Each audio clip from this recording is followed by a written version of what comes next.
Welcome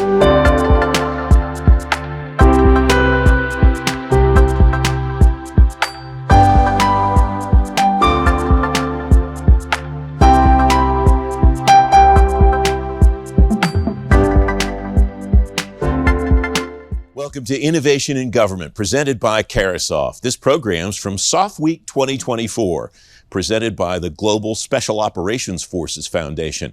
I'm your host, Francis Rose. Over the next hour, you'll meet leaders from the Defense Department's Irregular Warfare Technical Support Directorate and the Pentagon's Office of Operational Test and Evaluations. You'll also meet industry leaders that are supporting the special operations community. Data in all its forms and functions is the talk of the SOF community now. Almost every leader I talk to at SOF Week, on camera or off, is consumed right now with getting the right data into the right hands at the right time. Joe Tabatabian is sales director at Carahsoft. I ask him what kinds of conversations he's having with SOF leaders about technology and data. So I think it's giving our customers here their awareness for different capabilities that are available now, and the potential for implementation for these customers through different integrations and the 5G offerings and AI ML offerings that we have to offer them with our software vendors that are here. And it's been cool to see the other side here with these customers around more of their actual demos, virtual realities. We're going to see a really cool demonstration outside later on today. But just kind of seeing the other side of it and bringing all of our customers together from around the world has made a huge difference. What kind of questions are people asking you about various kinds of technology? Maybe not even specific to one type of technology, but broadly. What are some of the problems that they're bringing to you that they would like to try to solve? So they need help. Obviously, I think the camera footage has been key for them. So I think the AI ML offerings that have come out, I've seen a huge uptick in that around here this year. So getting some more access to that. I think the 5G networking is the biggest differentiator this year. Getting our troops around the world 5G, where it's tough to have that internet access, has made a huge difference. So I think giving them that offering, and that's been a big ask. And that's been a huge offering for a lot of our vendors around here this year. Why is 5G important? Just the ability to transmit video, to get video data back and forth between one location and another, or is there more to it than that? So the key is the video data, but also just comms in general are going to be key wherever they are around the world. So it's been awesome to give them that offering and give them different opportunities to really take advantage of that. Yeah, the whole concept of moving data seems to me to be the biggest takeaway from this show so far. Absolutely. A lot of people talking about how you get stuff not just from endpoint to home, and back again, but also endpoint to endpoint without having to come back home. Is that something that you're hearing people talking about too? Across the board, that's been huge. And again, the fact that we have so many different of our partners here with that offering has been the biggest difference for us here. Yeah. What do you take away from a show like this, and what do you go back to Washington to do in order to help to continue to support this customer base? So I think we share their mission with everybody, and we educate the folks on our side that are doing the outreach to continue to educate them on what the differentiator is for them that we've learned here today. And with that, we're going to really make sure we're giving the customer what they need to be successful with their mission. Yeah, quick final thought. What do you hope that somebody takes away, for example, who comes here and interested in learning more about the possibilities of 5G or data exchange, those kinds of things? What should they do to have an effective experience at a show like this? Honestly, they need to go out there and communicate. Take their time, go across the street to the JW, and take their time going from booth to booth to learn about the offerings, do their homework, and then get the biggest takeaways, and we'll be sure to follow up with them. Joe Tabatabian of Carahsoft. The Defense Department's working with 5 international partners to co-fund research and development projects. That work's happening in the Irregular Warfare Technical Support Directorate. Roger Newberry's director of the directorate at SOF Week in Tampa. He tells me how those relationships work. We've got unique memorandums with 5 countries, Canada, Australia, the UK, Singapore, and Israel. They're research and development MOUs, so we can do research and development projects co-funded between the countries and ourselves. They're bilateral. And it has to be mutually beneficial technology, so it should benefit each partner. There are some projects we may end up with 3 partners signed in, but we have to have legally where each partner is contributing to a separate part of the whole, but they'll all get the whole when it's completed. They're unique in the department. Normally the department working with foreign partners, international allies, do project agreements. They take often a year and a half to 2 years to come to fruition. Our MOUs can take a year plus to develop, but once they're developed, all our projects are under what we call task plans.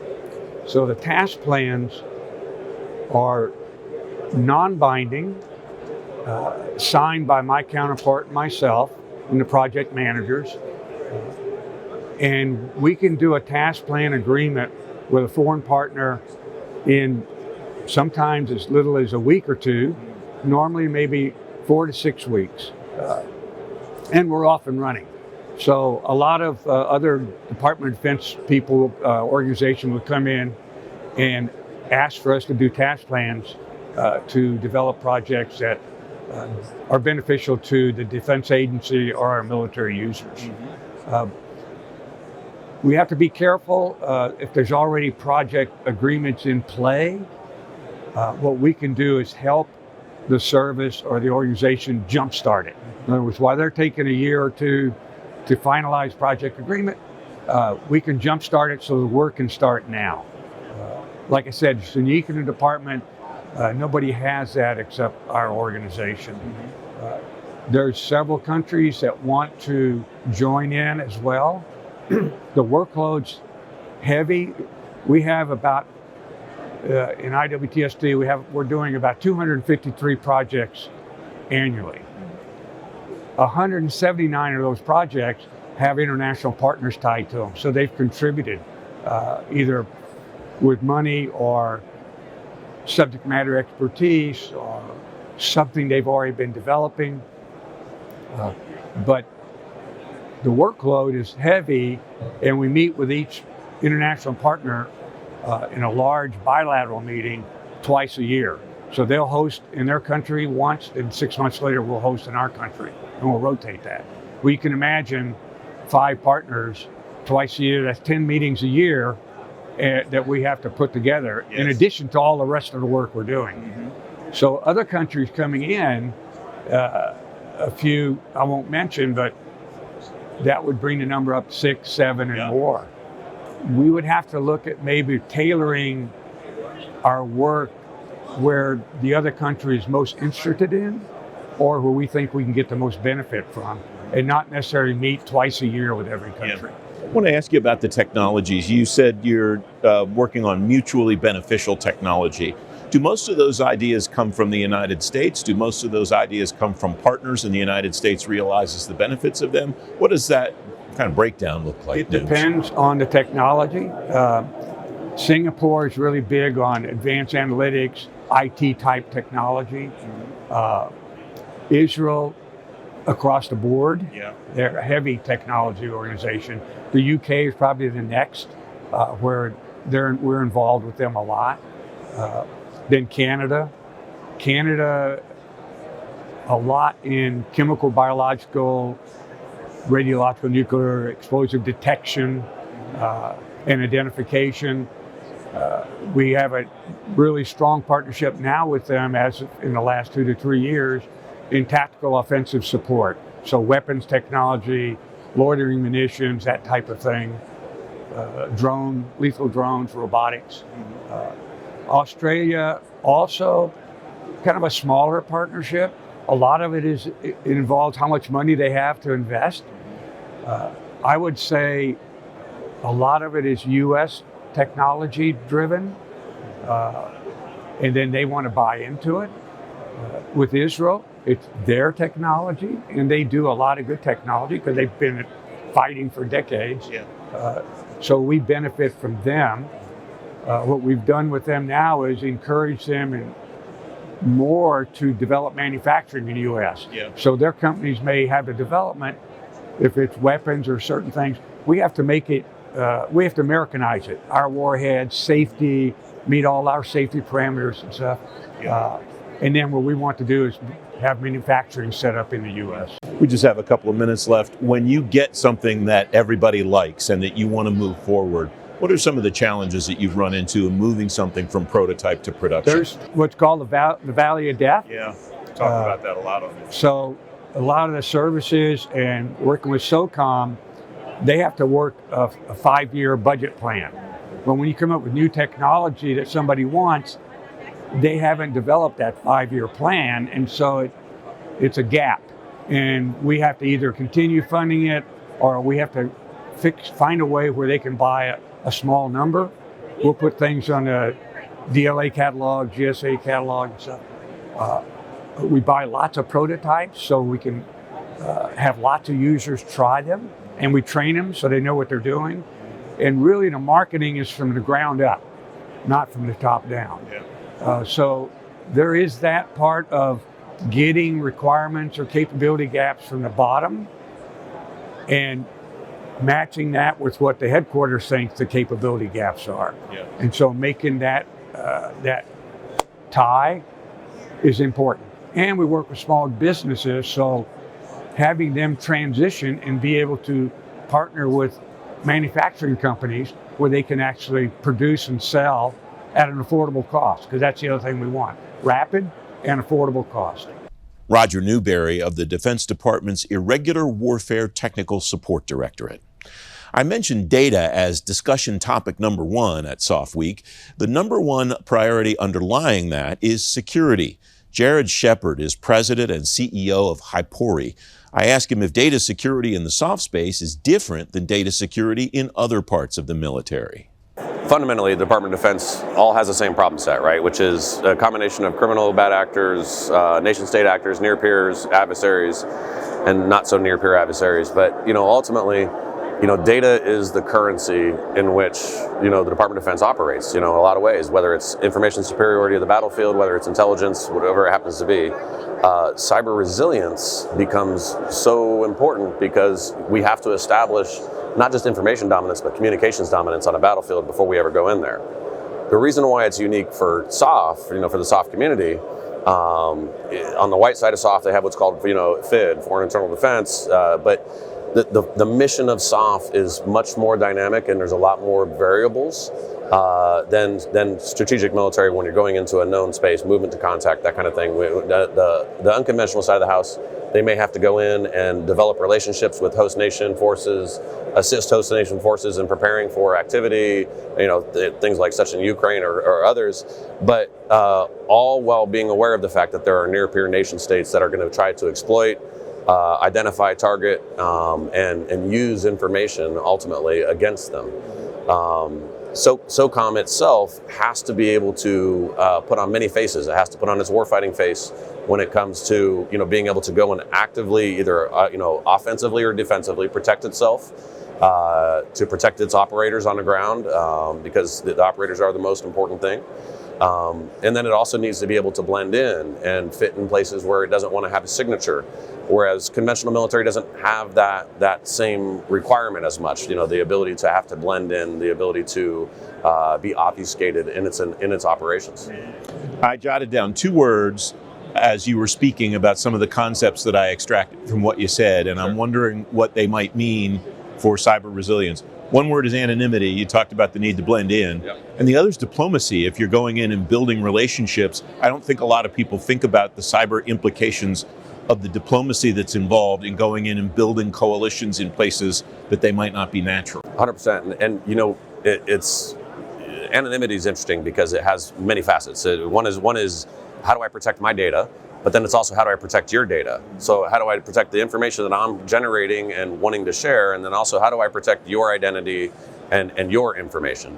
The ability from the diplomacy side of the house that's interesting is it's also about what they call MPE, which is mission partner environment. SOF is the center of developing that kind of a thing where they have to go in and develop these mission partner environments where they have other nations, whether they're participating nations or the host nations, that they have to interact with and share some level of intelligence with and share some level of operational information with, but also not expose themselves to being compromised, while empowering the host nation to be successful. Quick final thought regarding the anonymity piece. Is it possible to protect your data, to protect the other person's data, and not leave a footprint? I imagine that's desirable. How achievable is that? I'm the CEO of Hypori. That's what Hypori does. But yeah, I mean, so yes, there are some technologies out there that using advanced methods, can both protect the infrastructure in which they support, but they can also absolve the edge device. So today we call it zero trust, right? Which is the idea of, I don't trust any edge device, I don't trust any environment. I want you to validate who you are all the time. I want you to validate the access that you have all of the time. And then that's how we tier out information from a cyber standpoint to the edge. And that's kind of the new zero trust methodology that the whole federal government, DoD, et cetera, is all moving towards. We have about a minute left. How does one judge success in this field? Is it just you didn't get caught or breached by the bad guys? Or are there other ways that are important to measure too? That's a good question. I mean, hard one, but a good question. So I think at the basic level, yes, don't lose your data. But more importantly is don't get identified, don't get targeted. Not only don't lose your data, but empower the sharing of information. So you can lock something down. I often say, the most secure place in the world is a maximum security prison, but nobody wants to live there, right? So we have to find a middle ground in which we have the ability to actively share information, whether it's intelligence or just nation building information, the flow of water, whatever it happens to be that's important to that commander on the ground at the time, but do so in a way in which both protects the operator, the edge user, and the network. Jared Shepard of Hypori. In addition to securing data, the SOF leaders I talked to here say getting just the data a special operator needs, where that operator needs it, is as important as security. Igor Yablokov is founder and CEO of Pyron. He says this challenge isn't new. I think one of the things that we foresaw is people don't trust technology, people trust other people. And so for many years we've been working at the intersection of artificial intelligence and knowledge management in order to reduce the distance between people and knowledge and each other as well. So to be able to take some of the veteran ideas, lessons learned, and things of that sort, and to process them in such a way so that they can be easily discoverable and shareable with peer organizations as well. That's one of the most exciting transformations that we've seen with this era of technology. What is either the technology behind driving that collaboration and information sharing, or the fabric that connects all of those things together? What's pushing that in your view? Yeah, great question. When we started on this journey, we knew that it had to be natural language interaction, because you and I knew how to talk to each other before we could even read and write. And so that was our natural inclination, while everybody else was focusing on Tableau style interfaces or form-based interfaces and things of that sort with endless selectors. We knew that natural language layer that would appear at the top of the enterprise software stack would allow the unity of all disparate knowledge, whether it's audio, video, images, text from PowerPoints, PDFs, Word file, web pages, stored in SharePoint and a myriad of other repositories, to finally construct a knowledge cloud that could be distributed to everybody in the organization for any internal or external workflow. So it's AI and AI accelerators, the underlying hardware that can power that transformation of taking those resources that they already had and making them interactive. Is there a ceiling to the possibilities of natural language processing, or is this something that could potentially reach some point but then continue to evolve and evolve and evolve? Yeah, you're exactly right. I think it's sort of like when you hire a summer intern, one of the first things that you ask them to do is figure out how to find things. And then you start tasking them with lightweight workflows. And then eventually you trust them with independent authority and responsibility. So same thing, whenever you introduce artificial intelligence into your organization, phase one, you want to prove that it can find things for your organization. Then you're going to start tasking it with lightweight workflows that get triggered, and then eventually you want to give it that autonomy. And now if you roll it backwards, World War III is going to be won in less than 3 minutes. And so the first phase is going to be the automation that we were able to predict that we needed to automatically respond to the first wave. The second are going to be the big red button workflows that we predicted that we needed in the organization. And then the third, the reason why you need to have very easy user experiences to search is because you're still going to have conditions that you could never have predicted.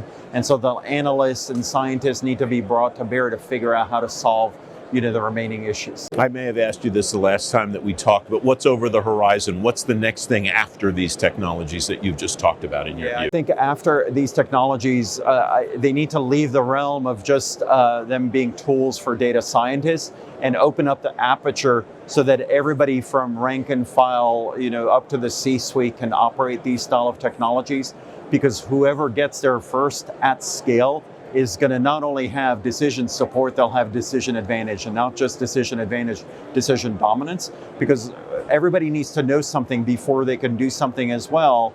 And if we can get to that insight, before adversaries, then in some ways we not only win wars, we prevent them, because they know that we'll know how to respond before they even do anything. Igor Yablokov of Pyron. When the data a special operator needs gets to where that operator needs it, that operator needs to trust that the data is accurate. Military leaders already see examples of data spoofing, especially GPS spoofing. Egon Rinderer is Chief Technology Officer at Shift 5. I ask him how GPS spoofing impacts the SOF community and what defenses exist to mitigate the threat. Yeah, and I would say it actually goes well beyond even just positioning, but from that perspective, obviously we need to know where we're at in relation to where we want to be, where our gear is, where it's scattered across the globe, because we in a very real way have a supply chain constraint issue when it comes to the equipment that these folks need to use and where they need to get it to and when it needs to be there. That's all obviously very reliant on highly accurate positioning. It goes well beyond. I think a lot of people's mind goes to I'm in an airplane or in a car and I need to know where I'm at in relation to destination or something. What I think gets overlooked quite a bit is the requirements for things like high precision timing, the other things that GNSS and GPS bring to the table. What you're seeing more recently is a weaponization of GPS spoofing, and that includes not just the positioning telemetry signal, but also the timing signal. And I think they understand that when it comes to things that move, right? An aircraft, a ground vehicle, that sort of thing. Where it tends to get lost a little bit is the fact that things like radar systems and EW systems, communication systems, cell phone networks, cross-country and global fiber networks, high-frequency trading, the stock market, all use GPS signals for precision timing. That's all vulnerable to the same attacks that we're seeing pretty heavily used by the Russians and other foreign nation states today. So it is well beyond needing to know where we're at and getting into the landscape of warfare that impacts the individual in a very real way. And so what we've really tried to do is bring to the table an early warning system that is extensible. Today, that looks like the identification of an attack. What we want to do, though, over time is build on that and start to be able to do things like attribution and heat mapping and some more valuable capabilities so that when the warfighter is in a particular area, they understand who the adversary is that's actually throwing that attack at them. Something that you said there that went off in my mind is as I read about this issue, a lot of the material that's out there revolves around, to use myself as an example, where I am. You talked about the necessity to know where my stuff is and when it's going to get to me. And that strikes me as important, or maybe more important, than because I know where I am. Other people might need to know where I am, but I really need to know when my supplies are coming in for reinforcement and so on. That's right. And it even goes to the point of like global pre-positioning for strategic delivery of goods and that sort of thing. And it's also, the other thing that we have to be cognizant of is an awful lot of what the people in this room are relying on now is going from traditionally manned capacity to an unmanned capacity. Yep. And you have to be able to trust that thing that's telling you where it's at, because you don't have visual confirmation of it, that it's actually where it thinks it is. Yeah. everyone's weaponizing that capability, right? If we're seeing inbound unmanned aerial assets as a threat, we'll use that same capability against those, right? And we have to be cognizant of the fact that once there's a trust issue, so to speak, right? Once you have a trust issue with that asset, you have to be very cognizant of the fact that you may not be able to put a kinetic on target when and where you think you can. And that it's a hard problem, right? Step one in solving that problem is at least knowing that you can't trust it, right? Then you have to get after how do we go about pulling that trust back in and sort of reestablishing that dominance in terms of global position and high precision timing. Yeah, we have less than a minute left. What are the warning signs that one cannot trust necessarily the information that one has? It is incredibly difficult. So GPS jamming, super obvious. My GPS quit working, right? The whole point of GPS spoofing is to not erode trust on the part of the operator. You want them to trust it. And so you do things very elegantly. And what we're trying to do is just at least give that early warning to say, don't trust this, right? If it's an aircraft or other platform that's moving, it very likely has fallback capabilities. If you cut off that spoofed GPS signal before it infects your inertial navigation, for instance, you can rely on that inertial nav long enough to get out of the area where you're being spoofed and then recover GPS. That's what we're trying to do, is bring that into a ConOp that says, look, here's a way to survive this, not have to wave off mission, give you that early warning, and then carry on. Egon Rinderer of Shift 5. Pentagon leaders are relying on science and technology more than ever in the test and evaluation of new systems. Jeremy Werner's chief scientist and director of strategic initiatives, policy, and emerging technologies in the Office of the Director of Operational Test and Evaluations. I ask him how science and technology are driving change in the test and evaluation community. That's a fabulous question, Francis, and thank you so much for having me. Right, the question to that is perhaps in a myriad number of ways, right? Of course, there's looking at things from the digital perspective, right, and data. We now have a tremendous amount of live sensors. We have high throughput networks and nearly limitlessly scalable compute, right? And so what all that means is that we're able to connect our systems to digital representations to them in a faster and tighter way than ever before. And so what does that mean from the test and evaluation perspective? We should demand quicker feedback, right, from between test and the actual analysis results we derive, right? We are looking into a future where this will be done automatically over networks to really inform acquisition across the life cycle. Now, that's just one way, right, speaking from the digital perspective. Of course, there's other emerging technologies which are posing us challenges. For instance, directed energy, hypersonics. How are we going to test those, especially when you look at the ranges and our sort of current capabilities that we have on test ranges? And it's important to note that many of our test ranges, perhaps the last major modernization overhauls they went through, it's been quite a while since that happened, right? And so we are stressed, right? And we are looking to build out the capabilities to test all of these emerging technologies using digital, right? But also using live testing. And perhaps just to comment on one other thing that's stressing us is the adversary, okay? The adversary is developing new technologies at a very fast pace, and these technologies are highly scalable. Right, so how do we represent the modern battlefield as it's changing so rapidly and as it's scaled so broadly? How are you using data differently now than you used it in the past? You talked about the proliferation of data. Right, that's an excellent question. And I would say in a myriad number of ways, right? And really across the life cycle, coming back to this notion of digital representations of things, right? You might not have actual live test data per se, right? But you may have early results from models and simulations that are well informed by physics, well informed by perhaps previous systems, previous operations. And so even before you bend metal, right?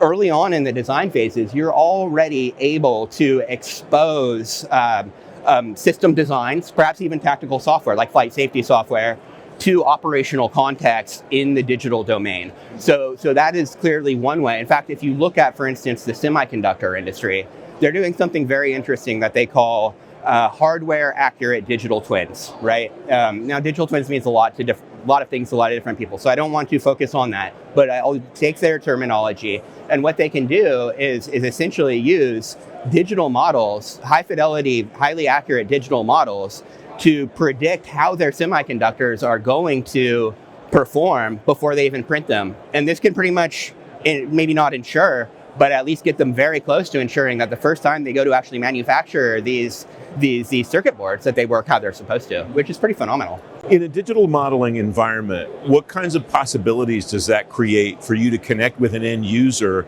and be able to demonstrate to that end user or get input from that end user about how you're going to conduct the test, what exactly you're going to test, and so on? Oh, wow. That's fantastic, right? So you can look at that. Let's first look at it from the live test perspective, right? You could think about it in terms of test rehearsal, right? There could be a lot of things that might happen out on the live range, right? And you're probably not going to be able to capture all of those in the digital domain, but perhaps a lot of them. You could give them a sense for how things are going to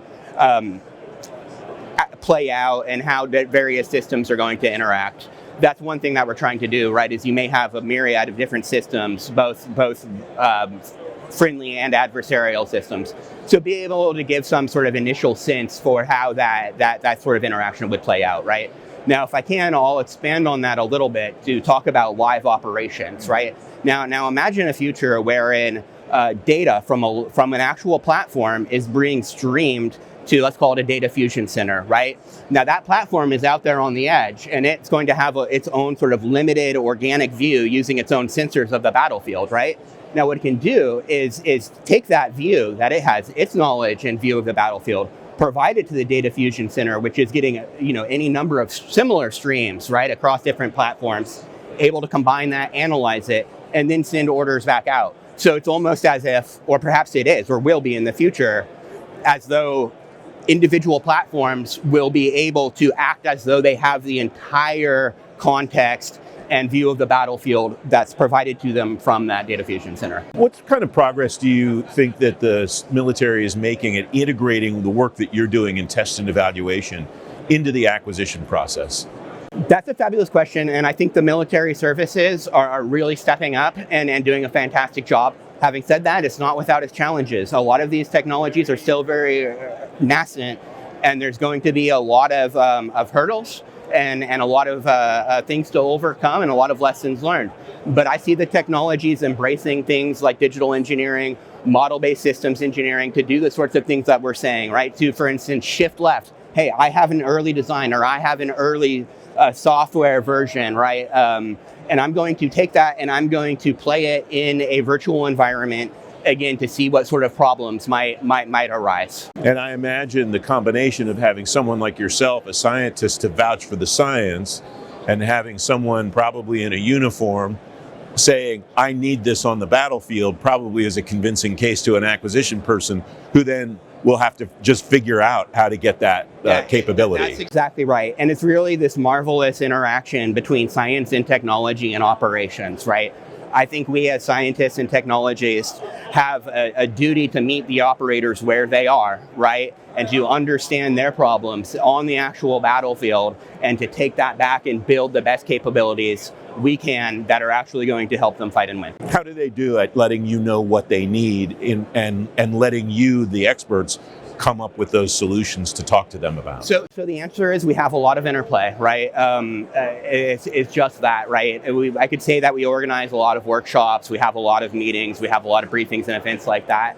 But it's really the one-on-one conversations, or at least the small group conversations, where I think those requirements really start to bubble up to the top, and you can ask those sort of in-depth questions that folks might not be as comfortable raising in a large sort of environment.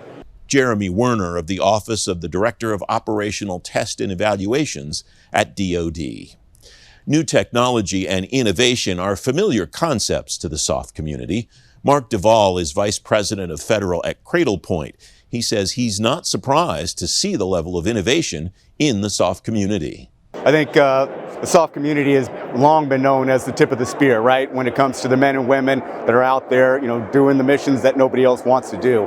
But I think you could also equate that to how they utilize technology, because they are always the ones first to deploy something new, or if it's not well utilized already in the commercial space or even in the military, they don't have any problem of taking that burden on and trying to develop it into something that they can utilize out there, when they're doing their missions and helping the warfighters collect information, which is truly the key, I think, to being successful out there on the battlefield. What's your sense of what is driving their demand signals, and how is technology meeting those demand signals in your view, Mark? So I think when you just look at the world, and the way we're going, we have conflicts in Europe, potential conflicts coming in the South Pacific region, and the SOF community has always been the first to respond. So I think they're looking at different technologies like ours with cellular and doing different things with a lot of wireless technologies, because they don't want to just rely on one specific technology or one type of communications method, right? That's why they have PACE. So being able to do more than just the primary is key to being able to have resiliency when it comes to the communications out there in the battlefield. You used one word that I was about to ping you on, and the other is security. Tying resiliency and security together, I imagine, is going to be critical for those people at the tip of the spear that you referenced. Extremely critical. That's why, too, our company that was primarily founded really with wireless routers and adapters has now been acquired by a larger company, Ericsson, who's the leader really when it comes to cellular infrastructure. So we've been taking what we've done, incorporating with what they do, and try to have a full end-to-end solution, not just from the connectivity, but also from the security standpoint. So wireless is different than a wireline connection. So how do you make sure you're optimizing that wireless connection in a way that doesn't disrupt, their operations? And so that's what we're seeing. What are special operators telling you that they need, and how is that evolving, changing over time? They need devices like what we provide out there in the battlefield that can seamlessly pull other types of technologies in. So not just cellular, but Wi-Fi, SATCOM. Starshield is obviously making its name in a lot of this, community as well. And it comes down to having connectivity anywhere in the world when they need it. So one of the greatest validations I've had since being at this company is I had someone from the SOF community, AFSOC, walk up to us, and I won't use the word, but he said, "Your stuff just saved our butts on a mission when we had no other comms available." What do partnerships look like in your view in this community? A lot of discussion here about industry government partnerships, a lot of discussion about international partnerships and so on. What does a good partnership look like in that view? Well, good partnership is always one that's give and take.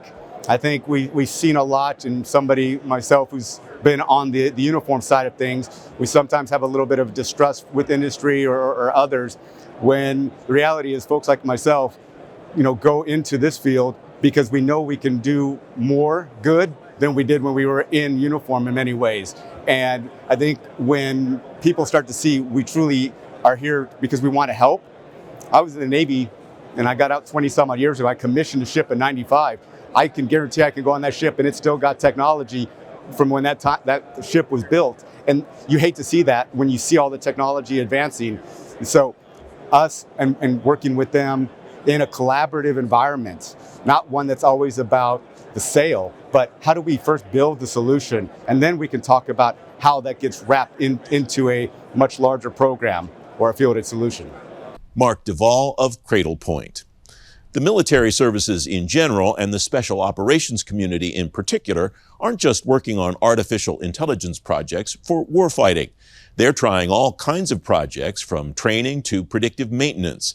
Peter Guerra is Group Vice President for AI and Machine Learning at Oracle Government Defense and Intelligence. He says just about anything that data drives is worth considering.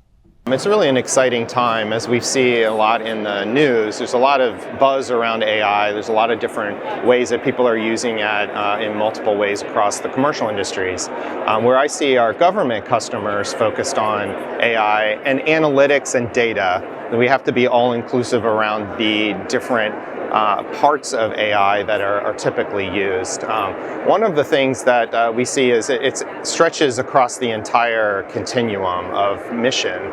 So everything from back office, so being able to understand your budget, your HR, and other things like that. Analytics is being used a lot for that.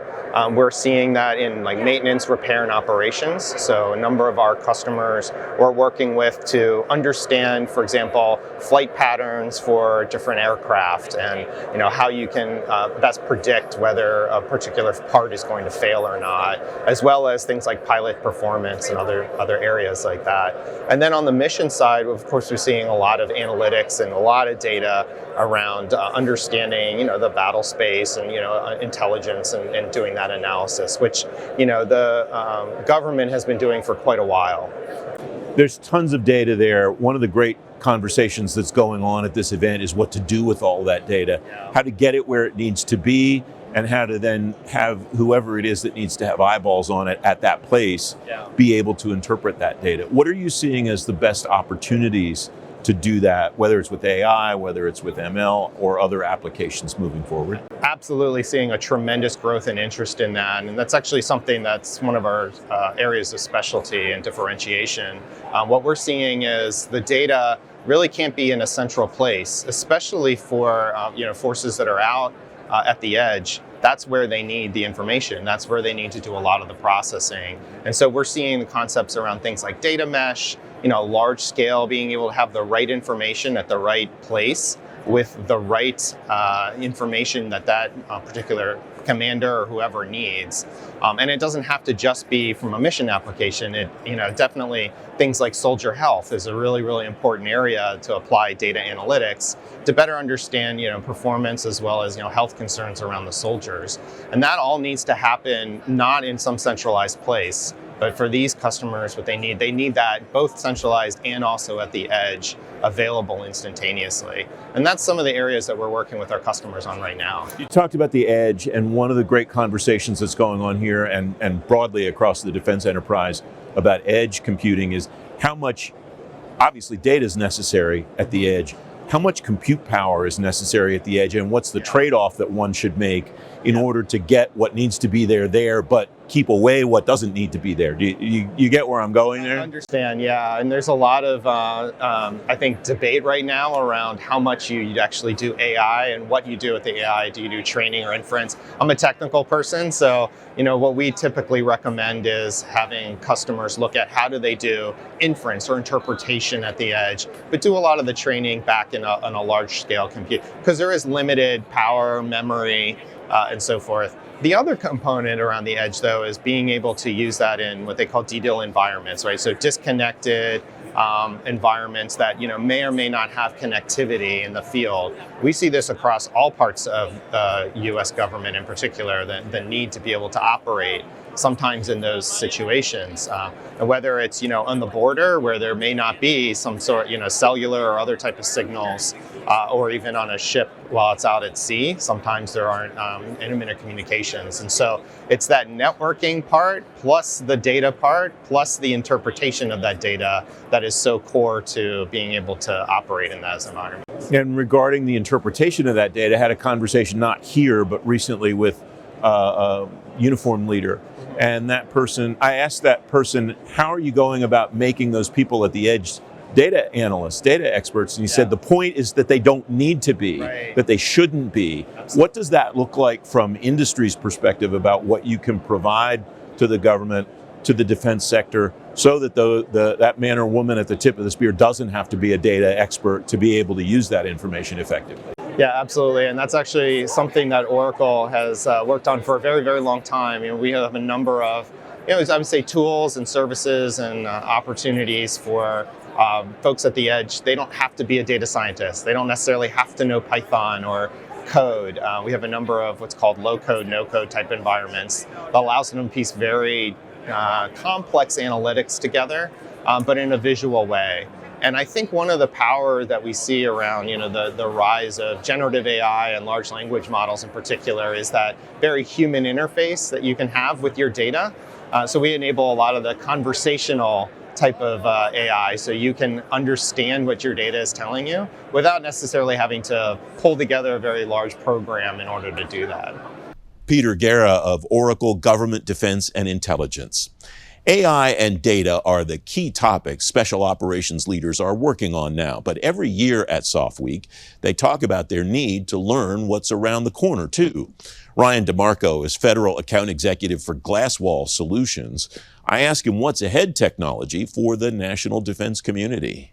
So I think when people think about technological advancements in military aspects, the first thing you think of is usually defense and actual warfare, right? And while there's been a ton of advancements and leaps there to help make war more safe, as an oxymoron, and more precise, I think the cyber warfare is everybody's focused on it. The general public might not be as focused on it as the government community, but that's become the newest theater of war, and we have to focus on that in the coming years. How is thinking about that informing the questions that people in the military services, especially the SOF community, are asking you? How is that informing the way that they're thinking about building strategies to fulfill their missions, whether they're involved in cyber or not? Right. So in 2022, I'm sure the Biden admin pushed for zero trust adoption, right? And I think that's been a pivotal moment in cyber. Not only zero trust, but the push for public and private collaboration and secure by design technology, right?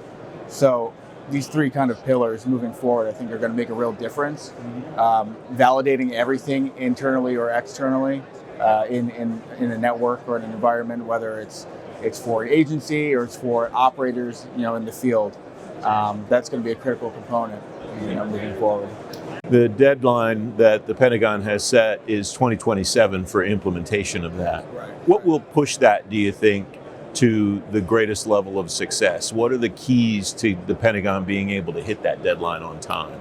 I think really focusing on that public-private connection. Now that that's a focus and is opening up a lot more, obviously lots of more commercial organizations are trying to hop in the game because it's mutually beneficial. But that really pushes, fast movement of technological advancement, right? So I think that's going to be the most critical component there to get us there by 2027. What are the other things that should be on people's radar screens as far as technological advancements? Cyber is a pretty broad thing, and I wonder if people should think about that in specific lanes, or if there are other things that should be on people's minds too. Right. So obviously the big threat from cyber is a direct attack on us, whether it's global infrastructure, our infrastructure at home. It could have impacts that far surpass even the military action. Direct numbers, lost lives just because bringing a grid down, things develop into chaos very quickly, right? So moving forward, definitely just keeping that eye on keeping up that cyber wall, keeping an eye on foreign adversaries. That's going to be the most critical component, yeah. Ryan DeMarco of Glasswall Solutions. One of the cutting-edge technologies that's coming for special operators involves new ways of knowing what or who is out there. Lloyd Dabbs is Director of Public Sector Business Development for Sandbox AQ. He says quantum sensing allows for many other applications that are valuable to special operators. Well, I think there's a whole host of applications that you could do beyond what we've seen from a technology standpoint in general. Quantum sensing has allowed for what I'll say is new insights into sensing just in general that relates to special operations missions. At Sandbox AQ, we do things like quantum sensing for alternative navigation. It's very unique, I think, to a lot of the soft mission use cases because it's passive, unjammable, unspoofable, and complements the already existing cadre of resilient PNT options that you see out there for the special operations team. So we've had a lot of success in discussing that with customers. And again, it just provides you another ability to operate in contested or denied operating environments, something that is so critical to what special operations does as their core focus. What kind of infrastructure would underpin the ability to get the information from those sensors into the broader data pool that organizations like special operators will need to make decisions? Yeah, I think from an architectural standpoint, we're doing, I think, the best we can to work on integrating into existing platforms. For any type of new data source, you don't want to be cumbersome in terms of integrating that. So it is working with the existing architectures on their platforms and trying to provide the lowest barrier to entry for that data, meaning getting it to the right location so they can synergize that with all of their other existing resources. So from our perspective, it's a very low lift, but it's something that's so critical to layer on top of all of their other types of data intelligence that they have when they're operating. Not specifically necessarily about quantum sensing data, but data more broadly. Are you seeing that the customers that you talk to are having more success at moving that data the way that they want to, according to the vision that you just laid out? Yes, but we're not getting there, right? So I think the government's doing a lot of good things with open architecture, integration of new data sources. That's really important. I think vendors can meet you halfway, which is bringing good capabilities that will integrate into those architectures. I will step back for a minute and say when we're having great success integrating things like quantum, we don't want customers to get wrapped up into the word quantum. We don't use quantum computers. It's all classically enabled. So we want to leverage those emerging technologies of quantum science, which we can do and we've been doing really well. And again, provide the lowest barrier to entry to integrate with other types of data sources that they have. How does someone in the SOF community or otherwise in the national defense community measure success in this broader data field? Well, when we talk to SOF operators, my background again is AFSOC and other types of components historically. And I'll say you measure success as are people coming home safe? Did you meet the mission objectives? Nothing else matters. But you can do retrospectives to see how effective we were and all of the core components that led us up to that success criteria. So you can break it down a million different ways, but ultimately I have to go back to, are people coming back safe? Was the mission complete? So everything we do at Sandbox AQ for the special ops community is ensuring that that happens. What's over the horizon for special operators? Quantum sensing is important today, important for the future, but what's over the horizon for folks? What should they be thinking about now for the future? Yeah, I think they really should be looking at, and I was actually in some great sessions yesterday here at SOF Week, but they should be looking at a lot of the collaborative nature of new sensors, right? Collaboration, autonomy, and how all of these sensors will interact so that we can get our operators as far away from conflict as we can while still ensuring mission success. So everything that we've seen over the last couple of days is focused on new sensor integration and how those sensors will talk to one another. The A2E effort out of SOCOM is one of those efforts that focuses on collaboration and autonomy, and that's why we're driving for sensors that also meet that metric. Does the structure already exist to connect all of those things together, or is that something that will be developed along with the technology that you just described? Yeah, great question. I think the program executive offices are working towards what that architecture will look like. It is definitely a work in progress, but as the SOF community always does, they move fast. So as fast as I can, I encourage private sector to move with them and to deliver and fail fast to achieve those objectives to meet that architectural metric. Lloyd Dabbs of Sandbox AQ. Thanks for joining me for this Innovation in Government program from SOF Week 2024, presented by Carahsoft. If you missed any part of this show, you can watch it in its entirety on our website at fedgovtoday.com or the FedGov Today YouTube channel. Don't miss FedGov Today TV every Sunday morning at 10:30 on ABC7 in the DC area or on the YouTube channel. I'm Francis Rose. Thanks very much for watching. Have a great night.